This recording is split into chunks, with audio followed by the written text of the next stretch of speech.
Nan tan pou yon ti moun te posede 10 gout, fok li te fet nan yon gran fami.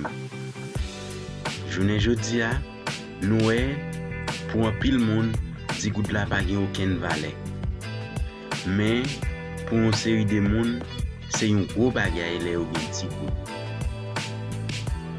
Gade ki jan yon jen ti moun atriste, a koz li gran gou, li pa gen oken mwayen pou l'viv. Ebyen, gade koman yon jen gason va l'pase, epi yon 10 gout va l'tombe a terre. Pour ti moun nan, c'est comme si son délivrance. Mes amis, 10 gout ka sauvé la vie. 10 gout ka sauvé journée. Tout dépend des gens qui ou même ou elle.